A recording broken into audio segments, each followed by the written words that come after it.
Hey, everybody, and welcome to Your Personal Record, the Shy Adam Realman talks. No, I'm not doing that tonight, Randy. No, none of that tonight. You're going to throw up. I'm practicing. You don't practice with a pen. If that thing falls down there, we're all in trouble. Well, it is a knife. It is a knife. All right. Well, even a plastic knife is not good. All right. Now I got to do my whole introduction. So welcome once again to Your Personal Record, the show where I, Adam Realman, talk about records, about music. And today, well, first of all, this is episode 11. I've run out of fingers for 11, so I'm just going to go 11 like that. And all right, well, if I hold up 10 and Randy holds up 1, now we got 11. That looks good. Now, the big introduction here. Now, friends, if you're a fan of this show, and I hope you are, I hope that, well, so you're certainly a music fan. Now, this episode here is probably going to be a slight shift off of like real absolute record collecting and a talk about my guest and his legacy in South Jersey. Now, he's got a documentary about him called Riot on the Dance Floor. There's a book written about he's got it right there. Also, a note was it No Slam Dancing. There's the DVD, Riot on the Dance Floor. And the book, you're going to have to hold that close because I can't see a darn thing right here. And the book is called No Slam Dancing, No Stage Diving, No Spikes, The Story of City Gardens.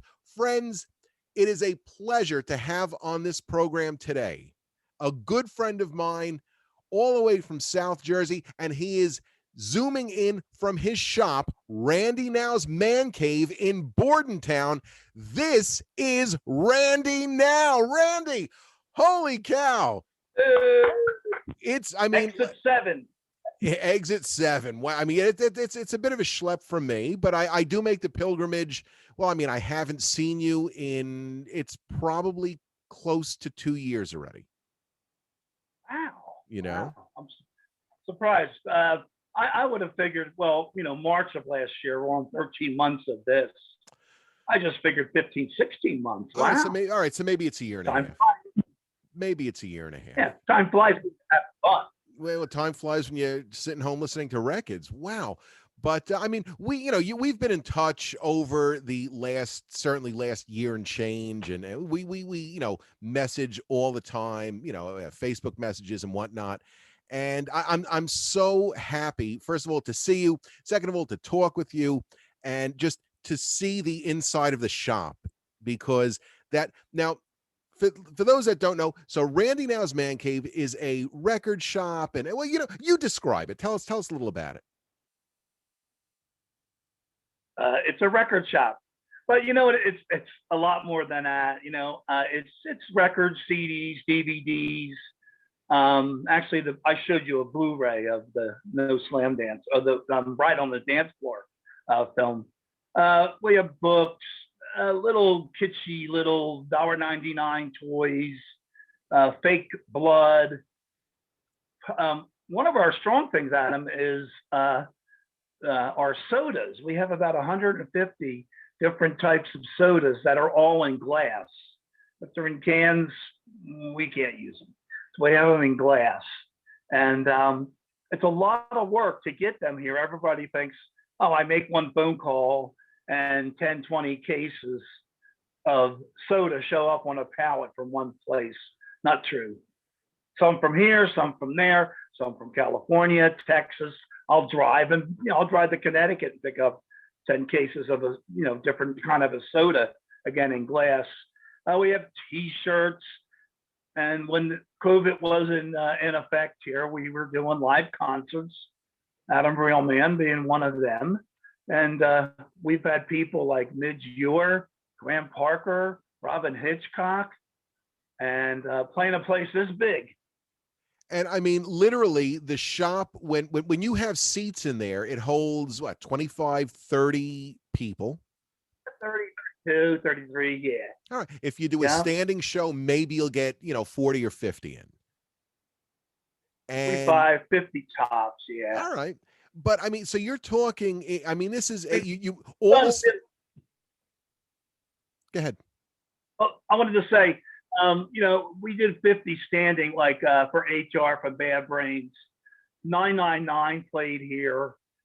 Boy, a lot of bands have played here. A lot of artists. And I mean, the shop, it's a small shop. I mean, what you're seeing on Randy's camera here, you're not missing a whole lot more. It doesn't go that much wider. So, yeah, I mean, it's a small shop. Like we said, 50 standing, all of the furniture, all the records in the center aisle, right in back around. You're all moved out, moved onto the street. People come in. I mean, I've performed there. We do seating for my show, and I love and hate performing at the Man Cave. I love it because it's the greatest vibe, and I'm surrounded by things that I love, like music and records and CDs and promo items. And I hate it because I can't focus on the show because I'm too busy looking around, because I'll always get there early and dig and root around and find great stuff. And then all I can think about is like buying the stuff and like, what did I miss? So I'm in the middle of swallowing a sword, and I'll see, a record off to the side and say, I didn't see that one before. And I have to remember my lines, and it's very distracting, but it's a good distracting. It's like my favorite distracting. Now, do you remember what catches your eye the most and makes you not be able to concentrate?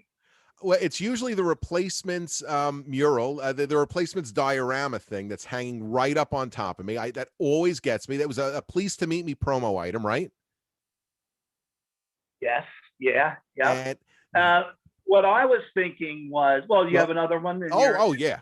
Then there was that gigantic Blue Oyster Cult poster. That was which you gave me, and I haven't hung it up. It's rolled up, and I mean it's like, sitting, and it's there. It's there. It's like 4 foot by 8 foot, right? It's huge. It's like a giant blue. I mean, it's like Blue Oyster Cult in their prime. Oh, yeah. When that was member.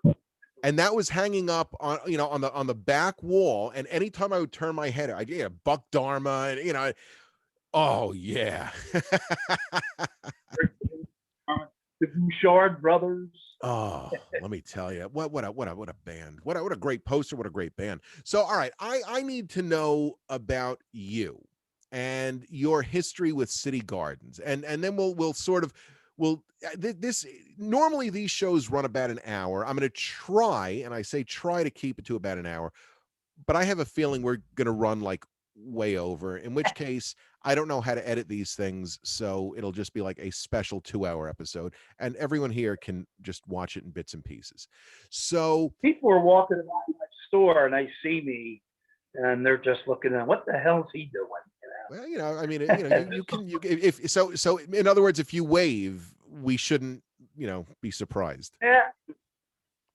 All right. So now you were the talent booker at City Gardens for years.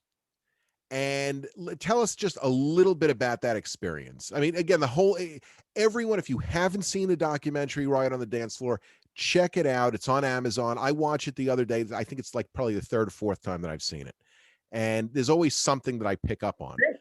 But I thoroughly enjoy it. But all right, so tell us a little about City Gardens and your experience. Thanks, man. Back in the 70s, I was playing in cover bands. And, I would attempt to have the band play songs like we learned the Brontosaurus from the Move. And we also did Buck's Boogie from Blue Oyster Cult, which actually wasn't on a Blue Oyster Cult album at the time. It was on an album called Guitars That Destroyed the World. And so we thought that was pretty neat that we were doing that, and it wasn't on an album. We did Cosmic Debris from Zappa, and I'm talking 75, I guess, 76. And they wanted to do Your Mama Don't Dance, Your Daddy Don't Rock and Roll. And so I did leave, went back in and left, They became actually like the biggest cover band on the East Coast, like demanding 10, 12, 15,000 a night. but I wasn't any part of that. They put out a 12-inch. The band on the 12-inch was called Rivals. When I was in, it was Construction. So I left, and I got involved with two guys from Hightstown, New Jersey, about 15 miles north of here. And it's also the home of Hilly Crystal, Hightstown, New Jersey. And I guess I found them in an ad in a newspaper. And, we started playing Elvis Costello and Ian Dury, Nick Lowe, Cheap Trick.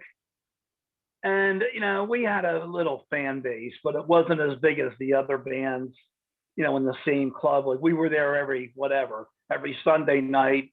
Another band would be there every Tuesday night. We didn't have a big draw because of what we were playing. We were a little wacky. So that went on for a while. I guess, just for whatever reason, it broke up. We played our biggest show was we played this place in Jamesburg, New Jersey, and the owner's Bob Garvey, Emmett's Inn. Now, Emmett's Inn you may have heard of, Adam, even though you're up in New York. That's pretty much where Twisted Sister, went from a cover band actually into doing all their own songs. Right about when I guess Mark the Animal joined the band.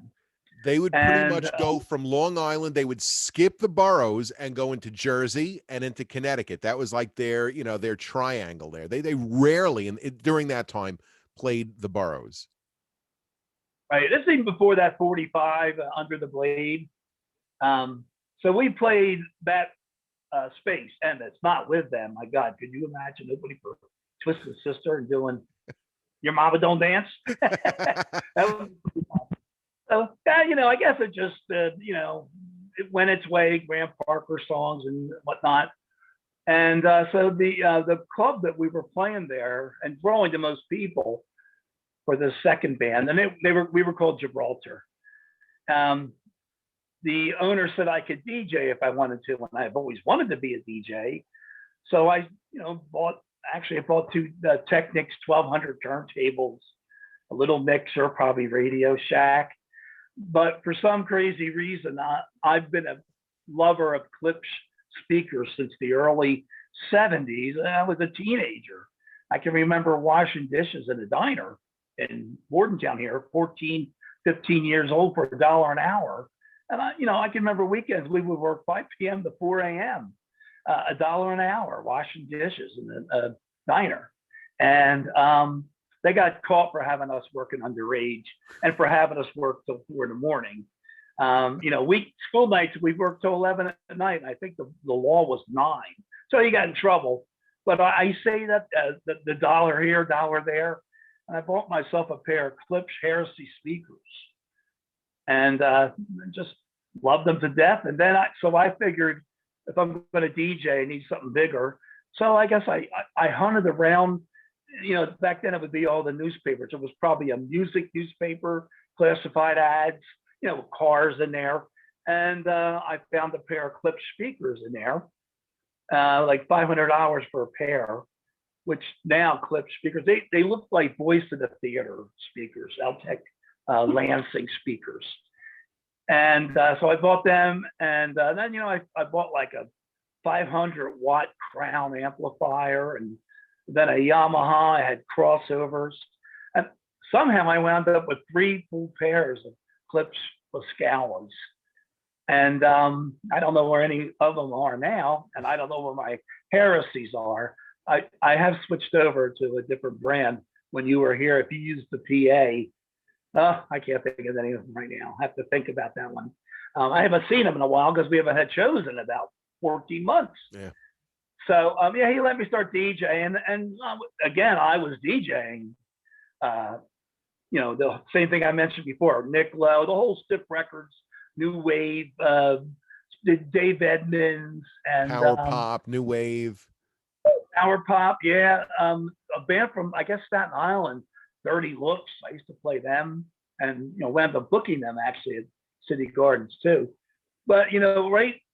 About 2 miles away from this bar, and it was a blue collar, straight out redneck bar, was a racetrack, the New Egypt racetrack. And one of those guys came up to me and said, "Play me some Led Zeppelin." I didn't have any. So I picked out whatever, Graham Parker's Heat Treatment. And I said, "Here's the new Led Zeppelin."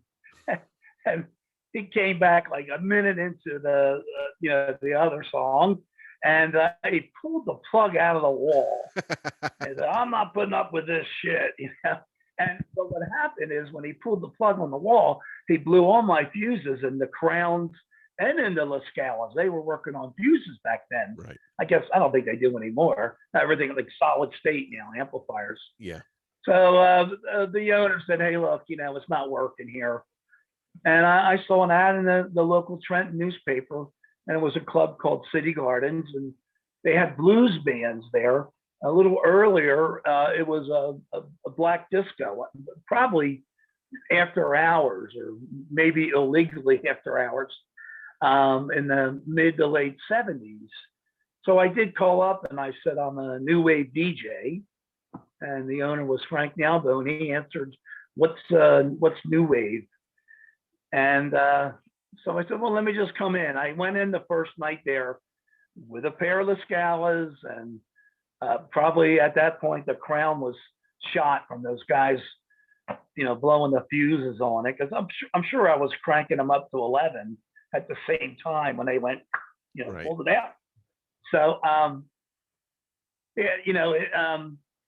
so I went there, and I had about 9 friends or so, a couple cousins, brother, next door neighbor, and City Gardens was in a really horrific part of town. Scary.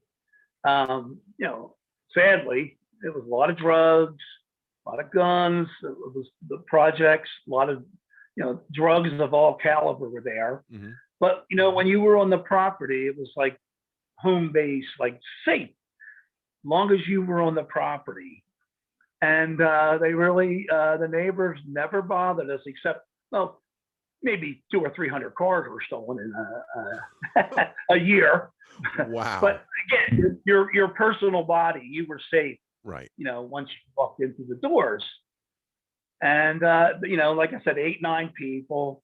The next week it was 12 and a half people, 13 and a half people. And and it was 18 to drink back then. It's another point to bring up. It was 18 in New Jersey to drink. It was 21 to drink in Pennsylvania. Now the club was on a road called Calhoun Street, which at one time was Route 1. If you can imagine a 2-lane, 1 lane each way, 2-lane highway being Route 1 from Maine to Florida. So there was a bridge to Pennsylvania. And believe me, it's a very skinny bridge. It was no highway bridge, and it still isn't. It's called the Calhoun Street Bridge until they built the super Route 1, I guess like in the 60s. So I don't know where I'm going with this. All right. So, Let me think. So these people are coming in from, they're coming in from Philly to drink because they can. It's 21 over there. You could be 18 here. Thanks. I'm losing it. I feel like I've lost a lot, because I have had no interaction for 13 months with people, bands, this stuff.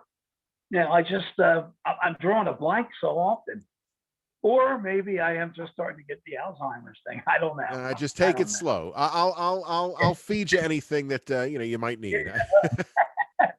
So we had 12 people, 12 and a half people, I said, maybe 18, and it was, it built, and then right around the club, even though it was in the really bad area, there was Trenton State College, Princeton University, Riot College, Mercer County Community College, and then if you went over the river in Pennsylvania, Bucks County Community College, and on and on and on.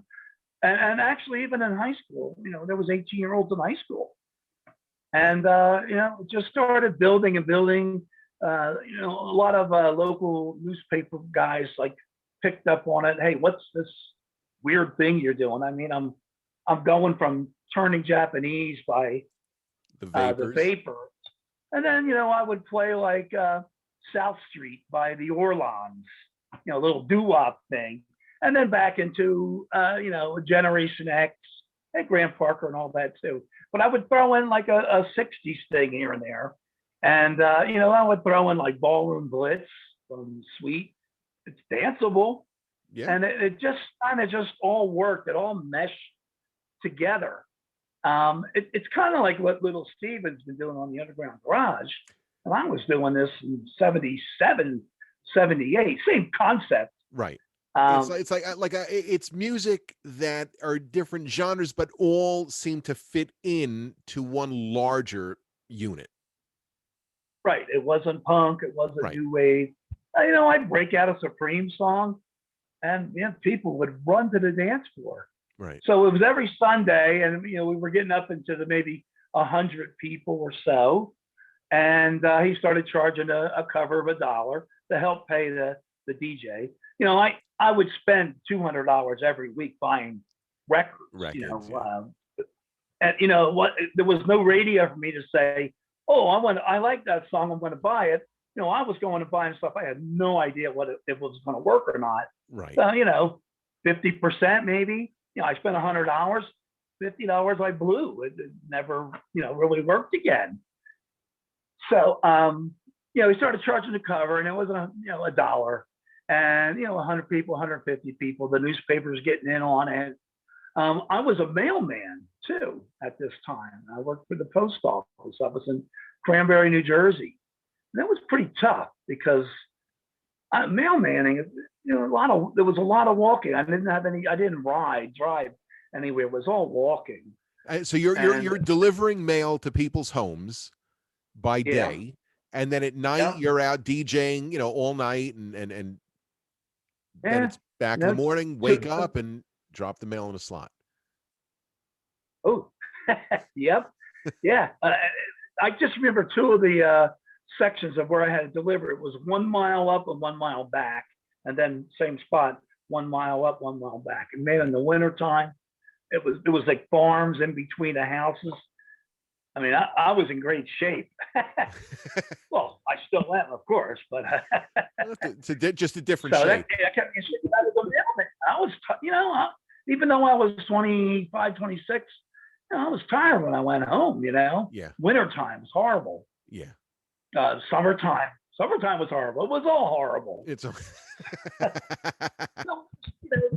the DJ thing just started building more and more, and then the owner, Frank, said, we're going to make Thursday nights just Thursday night dances, 90-cent dance night.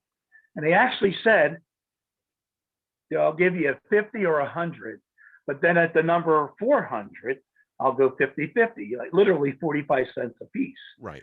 And, it went from 400, where I started making $5, $10, $12 bonus, up into like 700, 800, 900. 1,000 people would wait outside to pay 90 cents to come in to this hole in the wall. Just to dance to new wave. I never saw anything else after the $12, $13, $14 bonus. But that's the way it goes.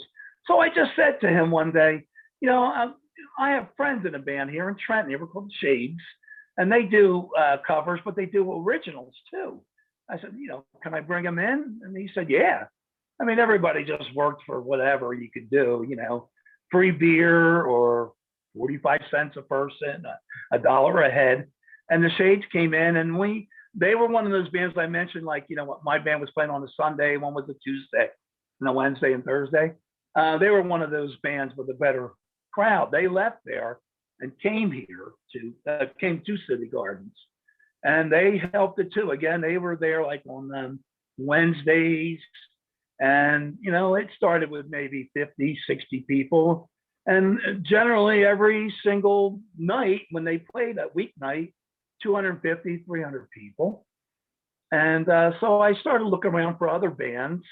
The only communication was, the Aquarian / East Coast Rocker, which is Old Jersey.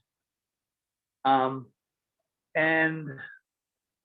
I would see bands names or whatever. I heard of bands in Philly like the A's, which great band. They should have been the next Rolling Stones.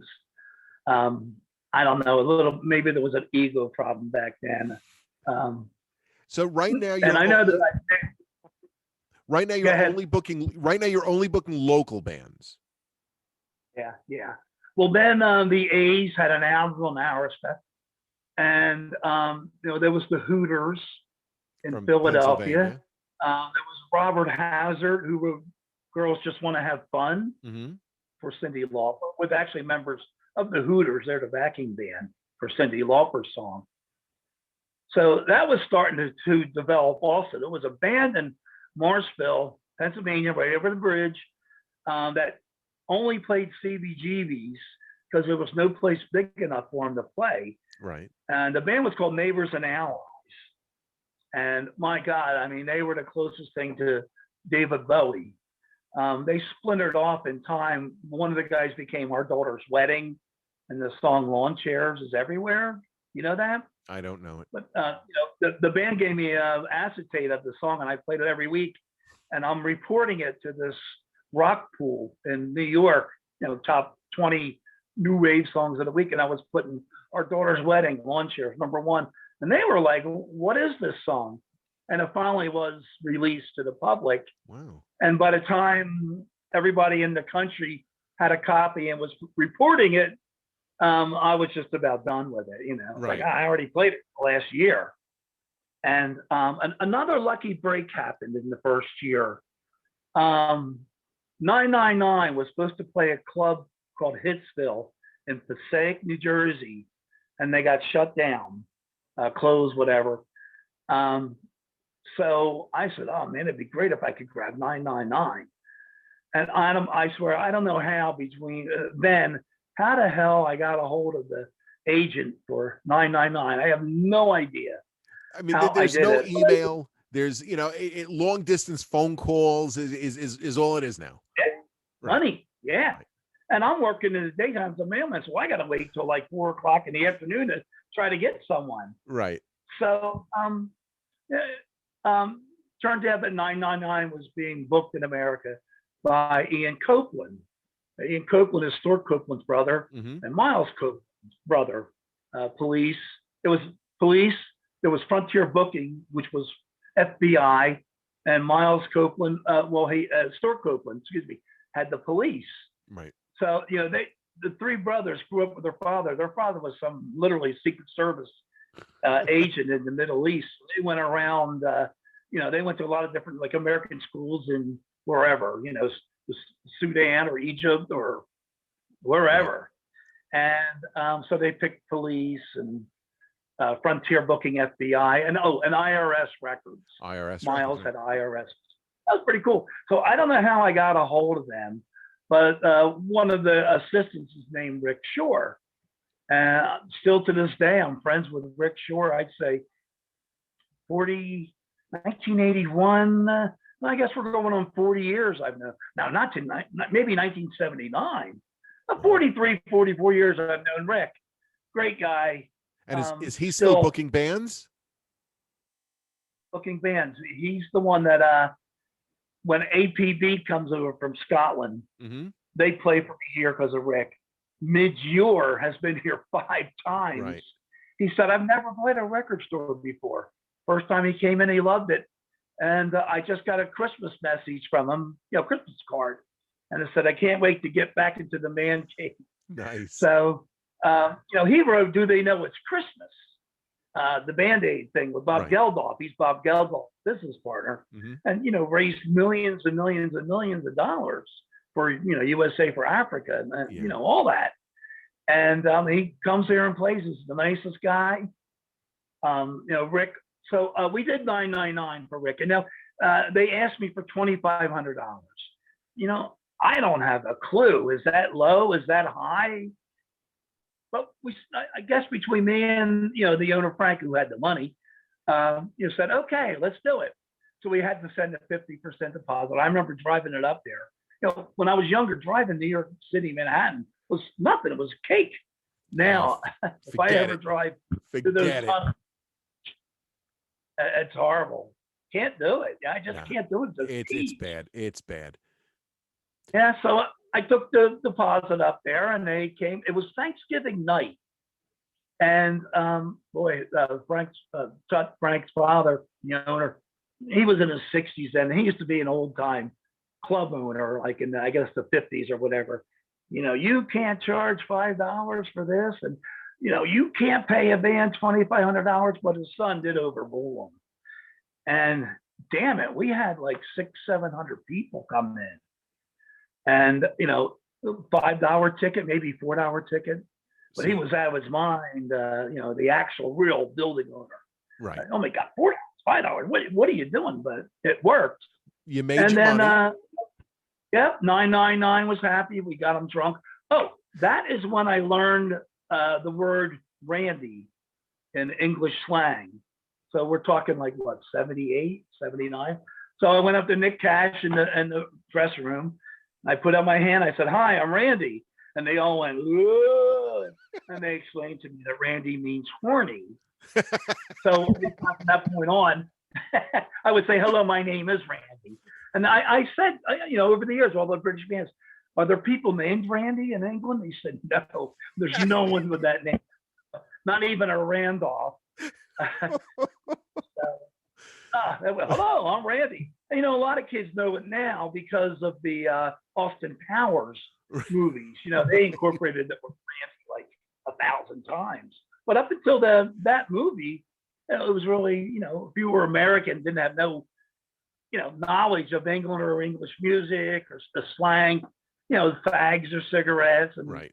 All that. Potato chips or crisps. Yeah. Steve from the Buzzcocks comes in once in a while. And I told him I had chips, the Charles chips, potato chips. And he said, "Oh, well, we call them crisps." What did I say they were? Crisps, yeah. Crisps. Crisps. CRISPS. MOUSC. So Rick at Frontier Booking with Ian said, "Hey, you did a good job. The band was happy. You got them drunk, they made extra money." And what happened then? He says, "Well, look, I got this band Wall of Voodoo. Would you want to, book them?" And I was like, "Yeah, I know who they are."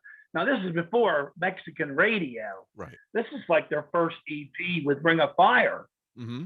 And we brought them in. I wish I could tell you what I paid them.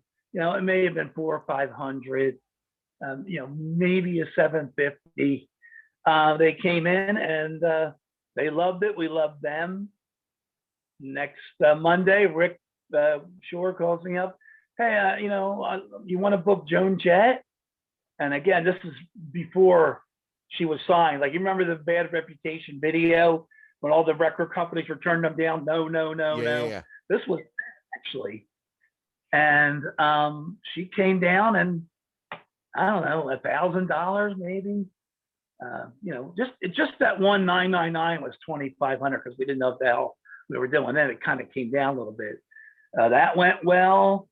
Oh my God, he gave me Oingo Boingo, which nobody ever mentions. Like when they mention City Gardens, oh man, Agnostic Front was the best band ever, which they're a great band. They played 10 times.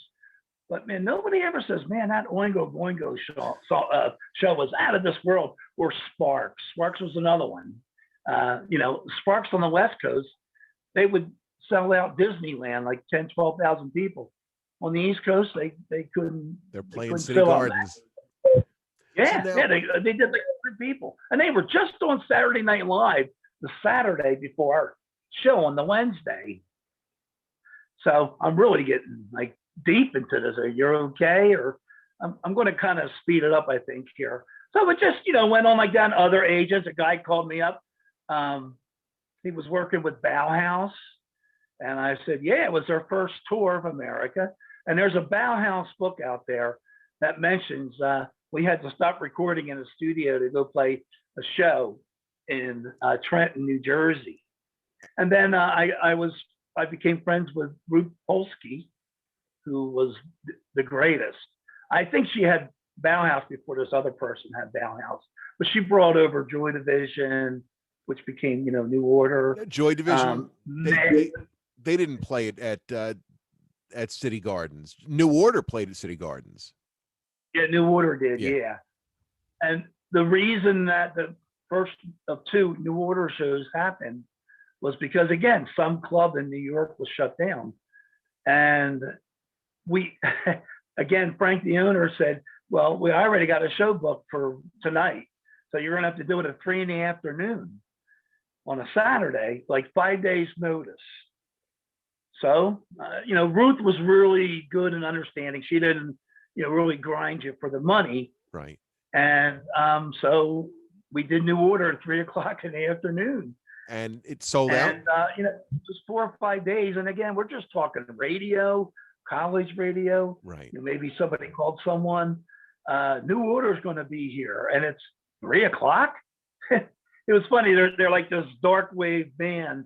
And when everybody walked in and then also left, it was still light out. Like, it was all the dots of the vampires. I'm melting. I can't see. Sun. Daylight now. They actually came back a second time when they were starting to, do theaters, and they played a show. And right next door was a carnival. And they went over to the carnival, and honestly, it was mostly minority. And they, a few white people there, they would start throwing rocks and stuff. It was a little ugly, but they were there, and they had a photographer on that tour with them. I guess the second tour. And he took pictures of them at the carnival, and they were going to use one of them for the cover of the album. I don't know, Power, Corruption, Lies, whatever the newest New Order was going to be. Right. Blue Monday was out, which changed everything. Yeah, that was huge. She gave me a test pressing of it. So I was one of 10, 12 DJs in America that had a copy of Blue Monday. And it was a white label, it was a pink 12-inch. And I played it, and everybody went nuts. And again, I started reporting it, the number one on the rock pool. And, some people had it, they were reporting it. But that really musically changed everything in the new wave context, or even power pop. They became this electronic digital thing, Huge. But what a great song. Now, I just saw a Volvo commercial on TV yesterday with them using Blue Monday. Oh, really? So, well, band's making money on it.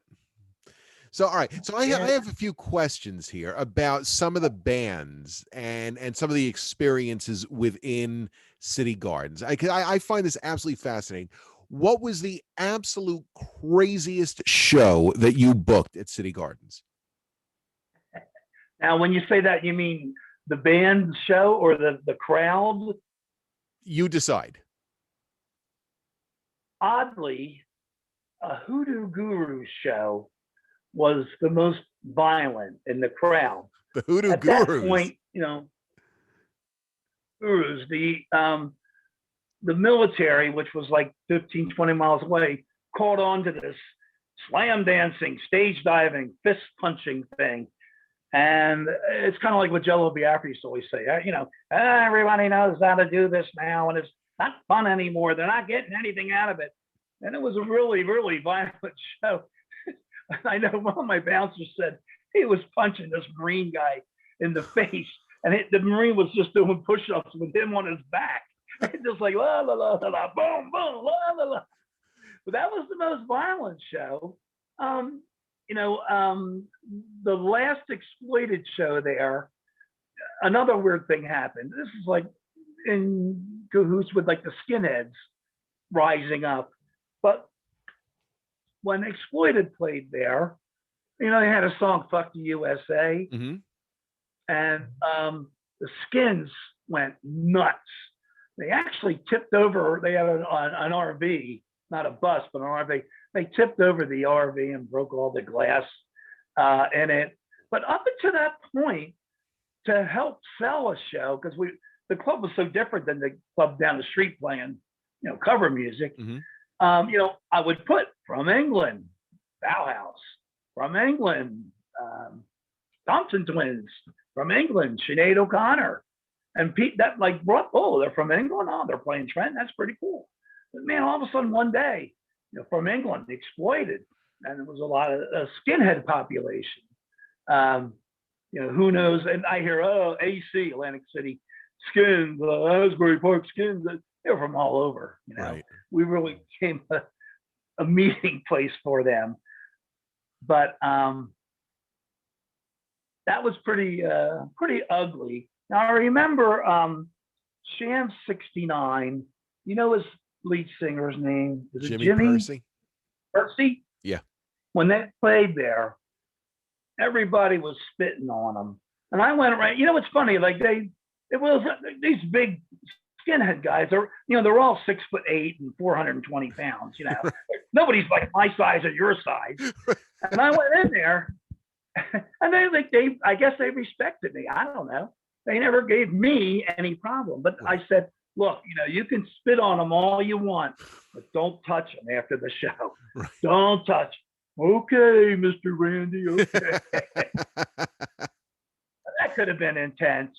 You know, we can get into the Butthole Surfers show. That would be one of the wildest band shows. And that's in the film and that's in the book.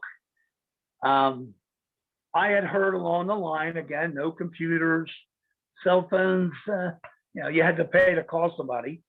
And I got word that they had a new dancer on stage with the Butthole show. And I'd done them a couple of times before. I never had any problem with them.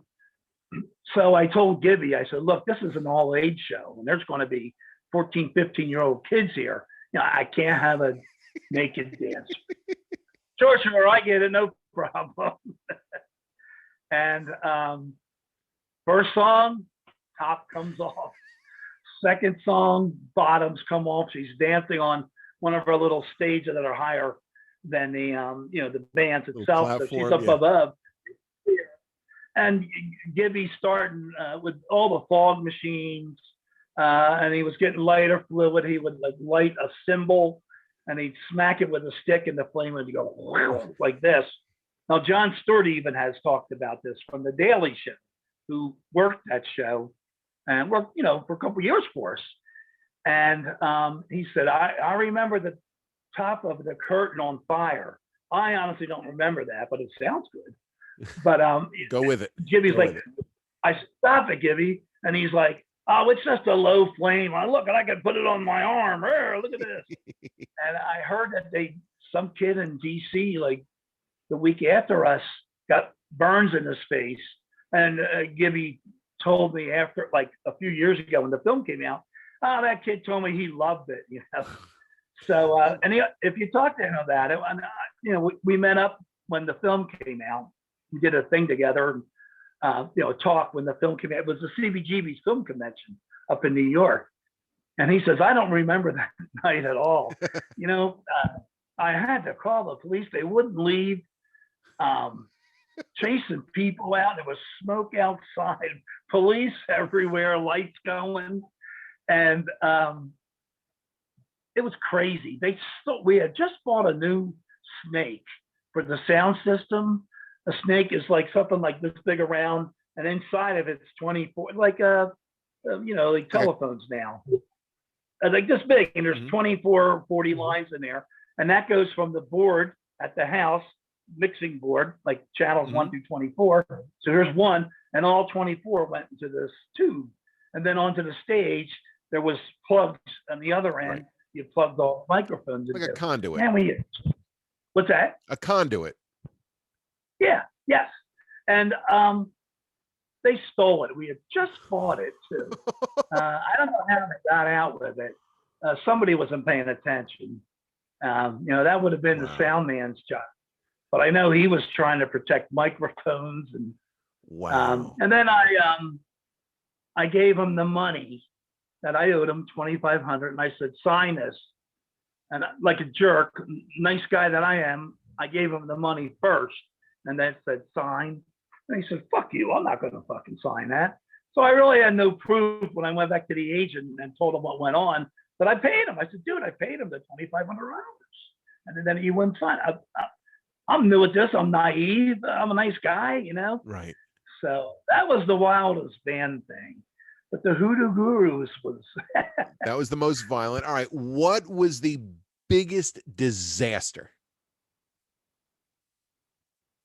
One time the Ramones were playing, and there was a thunderstorm outside, and we didn't lose power, but it was cut down. Like, you know, they have brownouts. Yeah.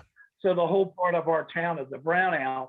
And all of a sudden they went from their, 130 decibels down to 85 decibels. And they're yelling at me. I'm like, dude, it's God, it's out on the line outside there. That was pretty tough. And people were coming up to me, I want my money back. I want my money. I said, I can't give you your money back. The show's still going on, actually, and it came back up like in the encore. But man, and at that show, a lady said I pushed her, and she took us to court. And she was a reporter for the Trenton Times paper up here. Her name was Bonnie Rodden, but all the reporters hated her because she went to the city on us. They used to call her Bonnie Rotten, which is great. Bonnie Rotten. And we got shut down for, I guess, about 10 months. And, in hindsight, I do know that it was a good thing that it happened, because we can remember the PA system had two little wires, like you twist like this in a piece of black tape. And we had just had like the dead Kennedys the week before that, literally 1,200-1,300 people there. And that's how the whole thing ran, with this little thing there. So, they made them upgrade. They even picked, well, they always do this. They pick on you like the exit sign. Yeah. Oh, your exit sign has a 5-watt light bulb in there. Oh, you got to have a 10-watt light bulb or you can't open, And they start fining you. And yeah, we had a couple people that really liked us on the council. One guy was a pretty young hippie guy, and his daughter went all the time. And another gentleman too, a Reverend, he was, all for us.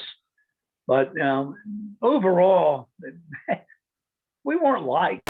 And just that, they just didn't like us. Now, also, the club was situated on the very corner of Trenton and Ewing. Now, depending on where a fight would have been, or if a car was getting stolen or whatever, we had to call, Trenton or Ewing. And of course, sometimes you call Ewing and they say, oh, that's not Ewing, that's Trenton. We're getting out of here. Right. Wow. All right.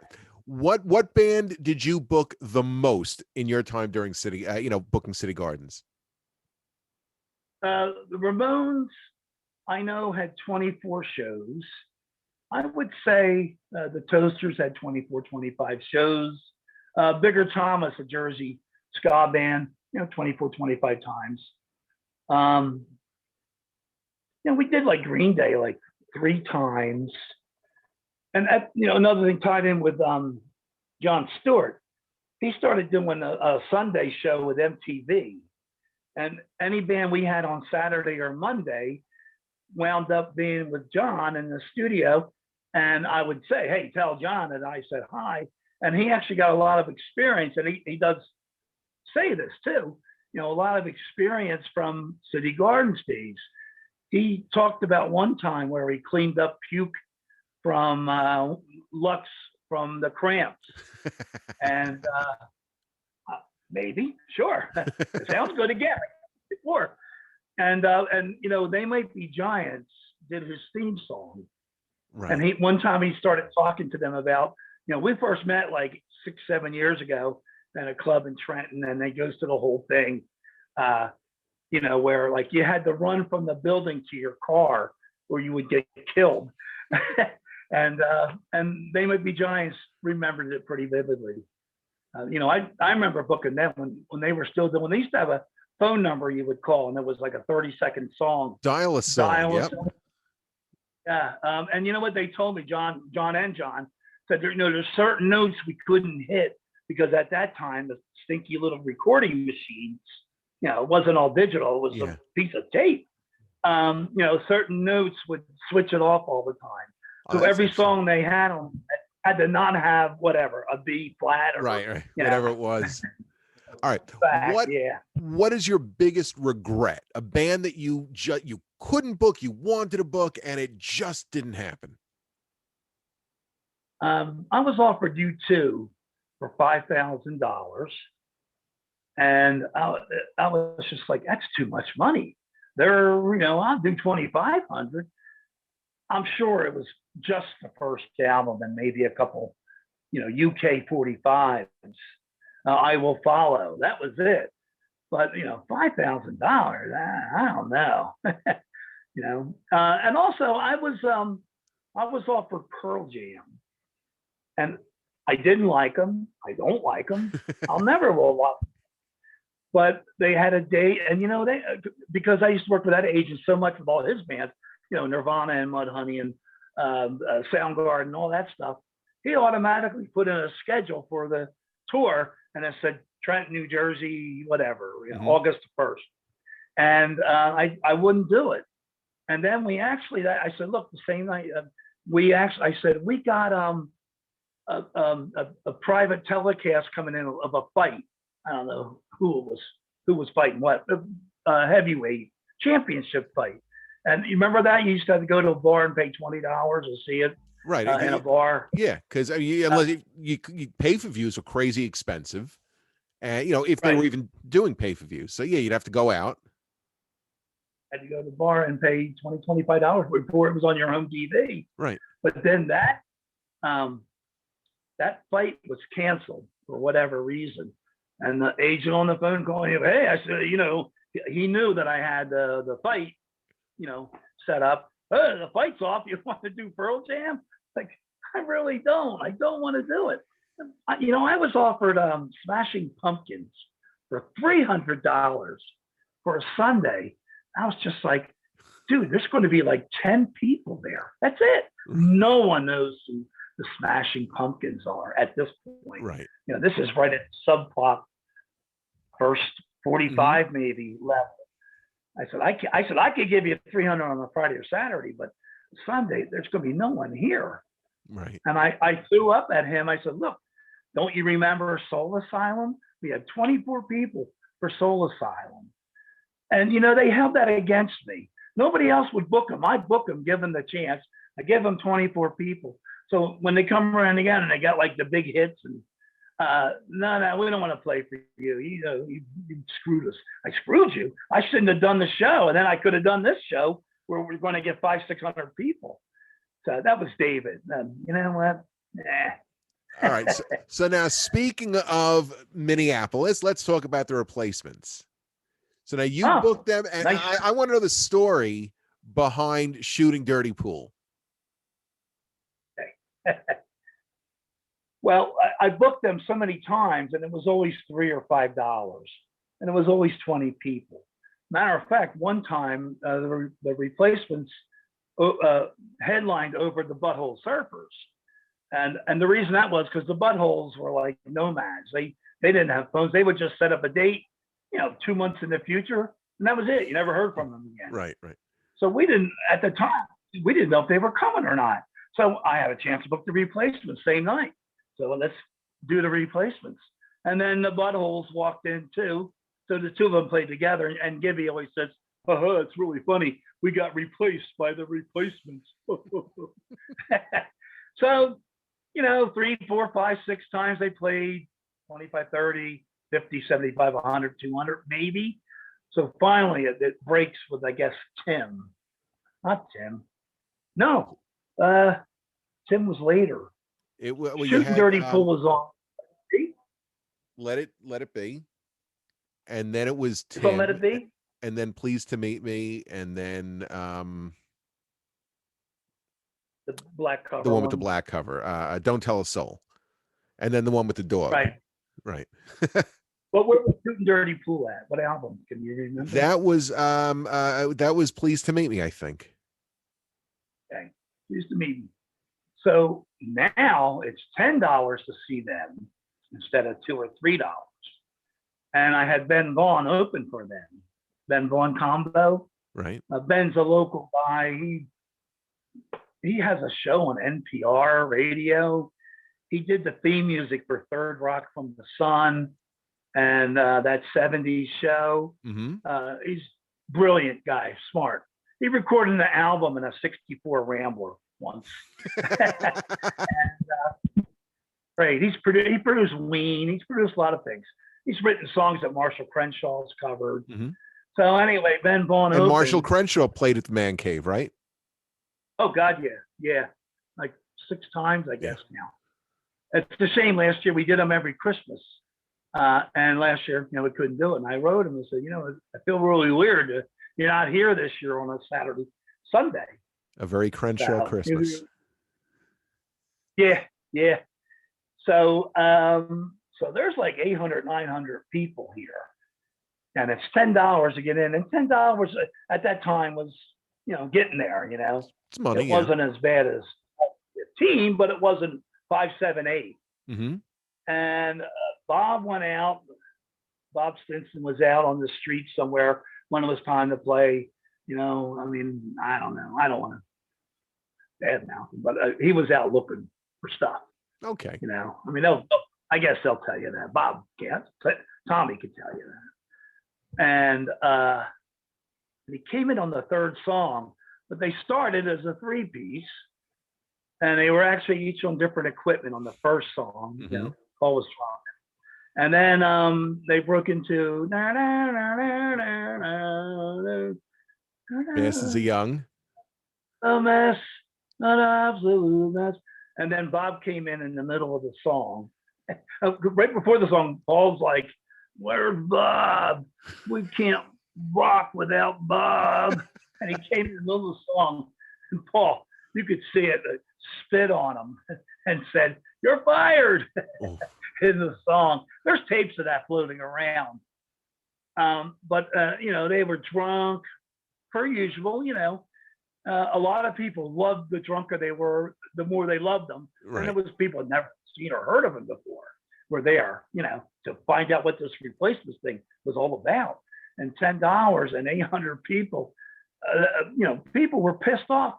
And Paul came off stage and sat next to me, like we had a soda bar. A back room was the over, 21 by that time, bar. You had to be 21 and go in the very back bar room.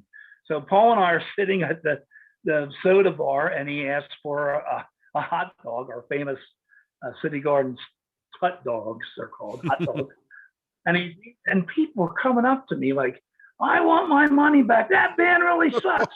I'm like, "Hey, he's right here. Talk to him. He's right away from me." So people, we went home. They went, and somewhere on my way home, I was listening to the college radio station. It was WTSR. I've seen it printed as WPRB, and it was Trenton State WTSR, where I DJ'd, and people were calling up and they were putting them live on the air, talking about how bad they were. So I'm listening, and I get home. I know the secret number to get in there. Other lines are all busy. So I call in. I was just like, yeah, they really did suck. But, I went into the whole $10 thing. I want my money back. They were listening to the radio in their van when that happened. And so they wrote "Shooting Dirty Pool." And there's a line in there, "Rock and Roll Loud Now." I mean, listen, there's not too many people who could say the Replacements wrote a song about them, and you're one of them. I mean, that's amazing. I couldn't have been Hey Jude. What was that? Why couldn't it have been Hey Jude written about me? Well, because I get super. Well, But what's funny? I working with records again. I haven't touched records in years, and now here I am again cleaning them. I just pulled out a Dayglow Abortions album, and actually on my credits, thanks to, or on the back of the Dayglow Abortions album, I don't ever remember me being on there, because usually I would know. I would bug bands, put me on the back, because I'm a good guy. You got paid the most money here. I know I wound up with 100 different records, or cassettes, or CDs, 45s, but I didn't know about the Dayglow Abortions one, and that was pretty cool today. So, all right. So let's talk a little about the record shop. So you've had the shop for about 9 years already. But into our 9th year, two weeks ago. Mm-hmm. We booked once. We were around the corner here before you knew us, just for 1 year, just waiting for something to open up on the drag here. And it's a cute little colonial town. It's like a village. It's only 1 square mile. 1 square mile. And as a kid, there was 14 bars here, Wow. in the 70s. And, they all made money back then. It was a quarter of beer, Right. maybe even 10-cent Monday beers, 14 bars in 1 square mile. Well, you've seen the town, not much to it, but no. as a kid, it was 14 bars. I think there's 6 or 7 now, but of course now a beer is $7, Right. crafts and whatnot. So, all right. So tell us. Yeah, I think like beers. So I want to know a little about the shop. So now it's a mix of new. It's got some used. We're talking records. There's a ton of CDs, DVDs.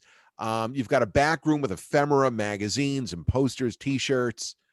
Go ahead. You just did my job. That's what's here. All right, then that's the show's over. All right, so now, what's the rarest record that you've sold? Okay, there was a band from Trenton called St. Anthony's Fire, and they only put out one record. The leader of the band's name was Greg Ohm. He passed away from a medical, and actually a week ago, the drummer Bob just passed away. I just got word about that. So they put out this album themselves, maybe 500 copies. And they were pretty much compared to they were the East Coast version of Blue Cheer, late 60s. So the album, goes for a lot of money. It was repressed bootleg, and then actually a legitimate repress came out. But still, the people want the original one. The copy I had was from living in this area where the band was from. I never saw them though. And I got $850 for a copy. My friend has a sealed copy. I see online that it sells for $1,000. So I got the $850. I just had a Beatles Butcher album. You know what the Butcher album is, right? Yep. Well, this was the second state. Behind a second state is the picture of the Butchers. Well, everybody peels the picture of Paul in the trunk. So as they keep peeling it, there's less and less and less of them. And the third state, which is where you see the Butcher, going up and up and up. So this is going up in value, and these are coming down in value. Right. But everybody wants the Butcher picture. So I had one of them. I just sold one for $650. Wow. And when Prince died, I had a purple vinyl, Purple Rain. And I can remember having 2 of them back in the day. And I bet you I just gave them away to people. But somebody brought one in right when Prince died, and I bought it for $100, and I sold it for $800. So they're the 3 biggies. I just had a Pink Floyd Dark Side of the Moon Japanese press, which actually had the posters, the postcards, and then it has a 32-page booklet inside. And the Japanese albums have the paper. Obi. It's called an OBI. Yeah. Yeah, right. That was on there too. A lot of times people would throw them away. It was 175 just the other day. That was good. Before we went on live here, we showed Adam Doors Morrison Hotel album, and like a double print, double face, double exposure. Double exposure, I guess, yeah. Yeah, we can't find another one out there that has been reported. We Googled it, we Discogged, we Pop Psych, we Amazon, we eBayed, nothing. So we're hoping, maybe it's a $1,000 record. Well, who knows? Neat. All they know, the blues and reds are all off, and back cover too. Yeah. But it went home. Now, you yourself, you still have a substantial record collection, or you've sold it, over the years, or? Yeah, well, when I started here, I was coming from booking bands at the New Hope Winery, and I pretty much got them up and running. Unfortunately, I gave them too much information how to do it. She had a sold-out show, and it was like a snowstorm, and owner was crying, what do we do? What do we do? I would help her out in all that kind of a situation. And I had Bob Mould play there. I had Thurston Moore play there. Half of Ween and their first show in New Hope, maybe 20 years. And one day they come up to me, hey, Randy, we want to talk to you. All right, what's up? Johnny Winter's playing next Friday. And you're fired. Like, what? What is April Fools? You mean to tell me everything I just did for you? You know, I taught you how to do things. I turned you on to how to get, you know, your Facebook started up and newspaper connections. You're firing me? I said, my name's on the contracts. You got to let me in. They won't let me in. Wow. And then finally, the two owners, husband and wife, the woman, she's come back and see the shows. But it was like they walked me out, they walked me in. Like crazy. That's so bizarre. I had to reinvent myself. So I came up with the man cave idea. And quite honestly, you know, we're a family with no money. I couldn't say to my, you know, mother or father. My father was dead actually then. But you know, hey, Dad, can I borrow $20,000? You know, right. I had to really do it on credit cards, kind of like the guys in Red Bank with the movies. They charged all the fees on. That's what I was doing, and I said, make or break. I'm going to make this thing work. And you know, it's finally kicking in now, and I'll knock on my head. It's finally starting to, you know, make money where I'm paying everything on time. I'm getting a little bit more stock, more notice. But you know, it's funny. This town of Bordentown, as I mentioned, 1 square mile. Nobody from town comes here to the store or the shows. I can remember Willie Niles saying, first time, wow, this is a great town. How many people live here? I raised my hand, but I don't pay to get in. I pay him, as a matter of fact. No one from. Right. Now. So I just had to reinvent myself, and I took my records and brought them in here. And I'm sure going back, I probably sold them for pennies. Again, I didn't know what I was doing. You know, I sold a lot of autographs. I had the specials. I tour managed the specials one year with English Beat and Selector and Scatolites. So I sold like a specials all autograph. Wow, $40. I'm sure I could have got a lot more than that. You probably. So, but let's not. I've learned, you know. Yeah. And I feel like I know that I'm the fairest guy for trade-ins.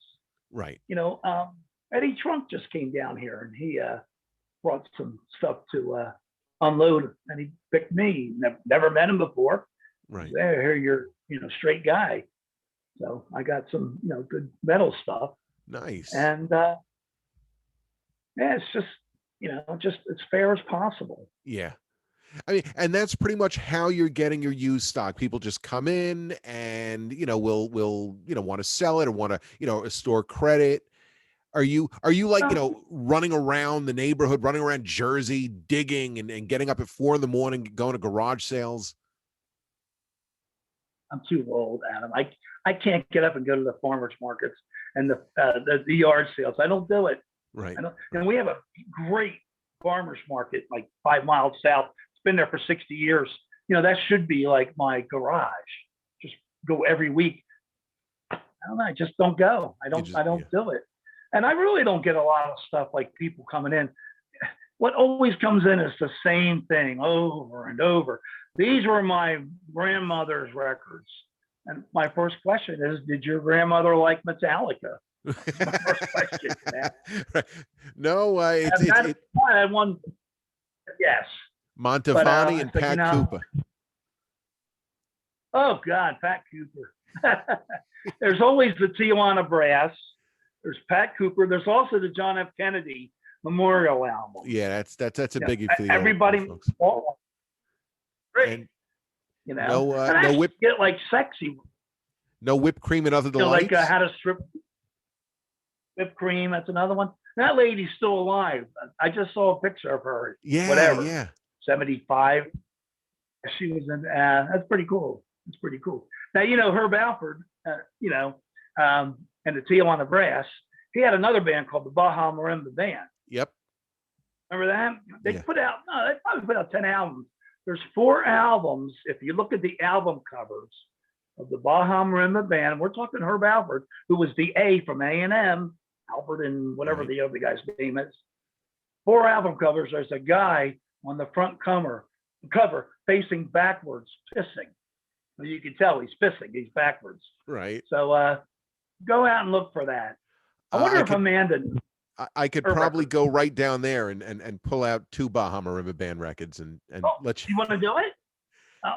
Do you know where they are? If you keep talking, then okay. I'll go dig. The show is yours. I'm going to go look for Bahama Rimba Band. You got to talk. Okay. This guy is amazing. I love Adam. I didn't know him. A friend of mine told me to book him. The whole sword swallowing and nails high. And who's that on your wall back there? Is that Bob Dylan I see? I guess it is. Yeah. I got that from you. What, the Bob Dylan poster? Yeah, that's like a vinyl promo. It's this like, what is it? It's probably 4 foot by 2.5 foot. And it's a vinyl promo for I don't know what record it's from. It was like one of the later, so maybe a greatest hits or something. But yeah, I got that at the Man Cave. All right, I got to keep looking for Bahama Rimba Band. BAJA. I just met Adam just a few years ago. A friend of mine who was a mentalist said, you got to book this guy, and I'm always looking for different stuff inside the record store. And he came down the first time. It was great. The sword swallowing, the tearing of the phone book. Blowing up the hot water bottle. Great. Now we've become friends. He's here about once a year, except for the COVID year. But you know what else? I'm going to start with this. Does he have it? Okay. I'm quite sure there's a guy facing backwards. Maybe his hands are in the air. I don't. Do you see? No one's facing backwards on this one, but I might have another one. Hang on. Okay. Keep talking. Yeah. Oh, I'm good. Don't worry. I'm fine. Legalized marinara here, folks. But when I brought bands in here, it was breaking a rule of the town, and I had to get a. Whoop. We got it. It. See now. You got one? Yep. I mean, here I didn't think I'd be exposing my camouflage sweatshorts, during this show, but all right, we got it. Randy is right.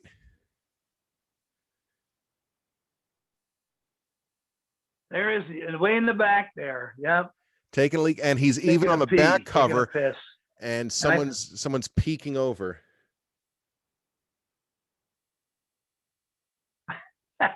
Never thought I'd be exposing Bahama Rimba Band records on this show. Well, that's like the Mamas and Papas album when we're in the bathtub, Adam. Right? Remember that one, the Mamas and Papas? I don't have that one. It used to be, there was a toilet next to the picture. And they put it out and they went, oh my God, what the hell is this? So they put a big yellow thing over top of the urinal and says, buy our new album, 16 hits. And then they cut the picture. The toilet is totally out of the picture. It's just the 4 of them in the tub. If you ever see a Mamas and Papas album with a urinal on the wall next to them and when they're in the tub, it's worth some money. Good money. Grab it. Yeah. Careful how you say that. Wow. So isn't that funny about the Bahama Rimba Band? Band like that our parents bought the records. It's amazing. This is a promo copy too. What'll that fetch me? About 30 cents? I'd say about $1.280. Well, not with the sleeve like that. Pull out the record, Adam. Pull out the record. It's a white label. Yes, it is. Look at that.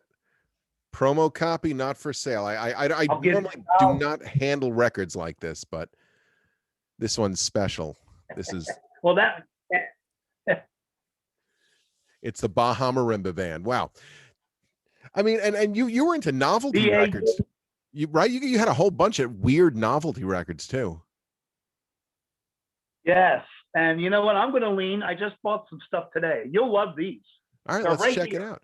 And I think after this, we'll start. We've been on chatting for like an hour and a half. This may be the record here, friends, for your personal record. And before Randy introduces that, let me remind everybody, if you're still with us, and hopefully you still are, make sure you subscribe to the channel. Make sure you like the video. And we're going to make, we're going to have everything in the description, all of Randy's contact information, the store information. He's got a whole bunch of Facebook pages, and we're going to have them all listed out there. He's got Discogs. Hit him up on Discogs. In the middle of the pandemic, I ordered a whole bunch of stuff from you from Discogs. And I mailed them to you. Nice. I got that Yaz Live album, which is amazing. That was Yaz a record Live, store day. I don't know. Was that a record store day thing? So yeah. And I know I got a Flamin' Groovies from you. I think that was record store day. And I got the Walter Lure LAMF live in Brooklyn. And I was at one of those shows. All right. So what do you have to show us? Okay. Here we go. Oh, that's Invitation to Yiddish. Okay. Well, I see the Hebrew. It's got Hebrew letters: Aleph, Beis, Gimel, Daled. So there's like A, B, C, D, basically. Invitation to Yiddish. Look at that. Created by Commission on Jewish Affairs, American Jewish Congress. It's a double album. Because one can never have enough Yiddish. Speaking of Yiddish. Morris Asen. Wow. It looks like Ed Koch. Who is this guy? It does look like Ed. All right. Number 3. Let's see here. Learn How to Dance. All right. But that's not to be confused with Bagels and Bongos, which is another Jewish record. The Albert Fields or Irving Fields? I don't know that. We're digging deep. Kugat, Xavier Kugat and his orchestra, featuring Dinah Shore. Guy's got a nice mustache on there. Now, let's keep in mind, friends, let's keep in mind that there is a lot more stuff at the Man Cave than these Yiddish records and whack. I mean, there's the punk rock and metal and new wave. This is just like, it's like a goof almost, I mean, who comes in and buys those records? I got a couple people. Well, I buy them before I had the store.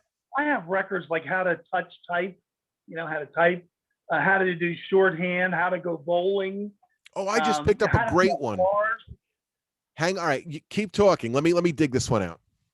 Should be how to sell cars, how to belly dance for your husband, how to strip for your husband. There's a lot of those out there. Oh, what's he got here? I'm excited. How to Stop Smoking Without Using Willpower. I probably have that one. Now, what's cool about this one is that it actually it came with, where is it? It's in here somewhere. Like a booklet. It came with I guess, I don't know if it's a promo. It came with like a press kit, and somebody added in how to stop smoking pot. From RCA. That's without amazing. Using trying. And without using willpower. Now, the funny thing, I'm sorry, that was probably going to. You talk again. I'm going to look. I have something right down here. I think if it's here. Okay. All right. I put that on. I on and off smoker for like the last 30 years.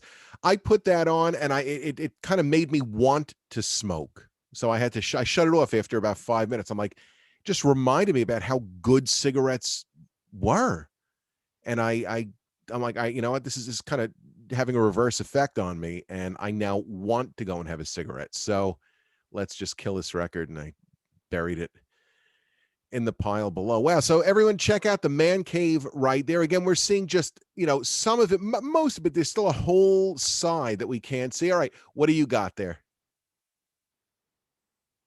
Lauren Green, Welcome to the Ponderosa. All right. Now, his hit was Ringo back then, and he sings it in French, too. Lauren Green, who knew?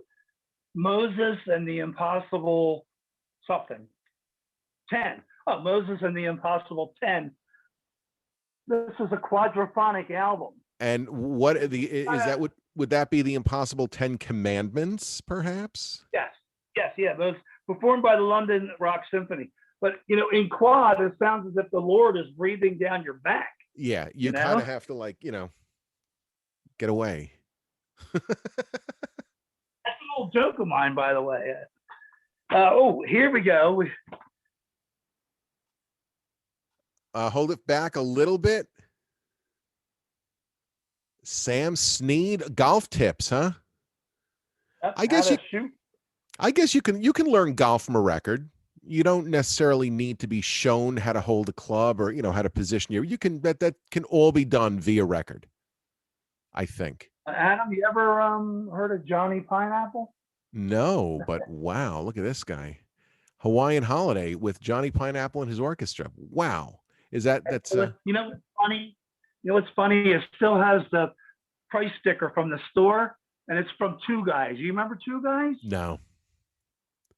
No? I'm sure people out there will know what Two Guys was. Like a Corvettes? Well, yeah, I remember Corvettes. No? Maze, I guess Maze. I remember Maze. Right? You have Maze. We don't have Maze, but I knew that one anyway. Yeah. It was like the Walmart of its time. Like Woolworth. Yeah. Great stuff. So it still has the place from Two Guys that went out of business in the 70s. So, and also we sell Charles chips. Now, are you familiar with like growing up with them? Sure. We used to have Charles chips. They were never in stores. They were always delivered to your door. Do you remember that? That I don't. I remember we used to have seltzer delivered, but I don't remember. We've had Charles chips in the house when I was growing up. We grew up in an apartment. Obviously, if they were delivered, they came up to the apartment. I mean, I specifically remember the seltzer guy coming in and bringing, it was like a wooden pallet with like 8, spritz seltzer bottles, and he'd bring them up in a hand truck, put them on the terrace, take the empties, leave, and in the wintertime, if we didn't bring them in, they'd explode. But those glass seltzer bottles are worth a lot now. Those go for money now. I mean, we had tons of them just explode on the terrace. So, whatever. I had a quart glass bottle of Coke. They used to sell it like that, and it was still filled. And again, it was early on, and I sold it for $20. I'm sure it was worth a hell of a lot more than that. Well, all right, I'll tell you, here's what we're going to do, Randy. We are going to stop recording. We'll say goodbye, but then we'll stay on and we'll keep chatting because I can go on for a while with you.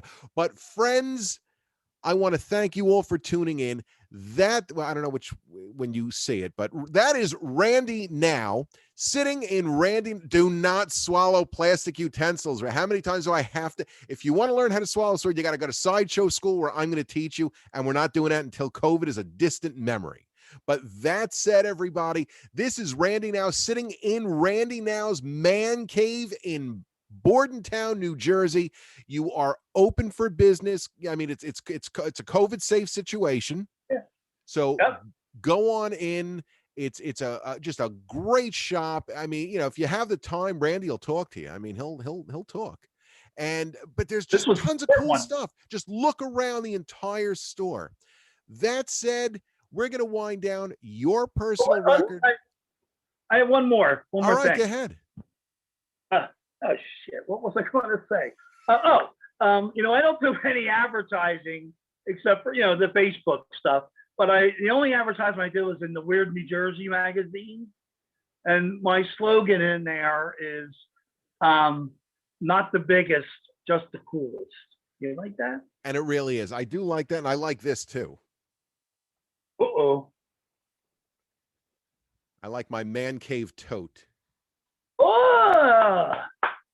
Yes, indeed. As many as I've given out, maybe I've only seen 2 or 3 ever come back in again.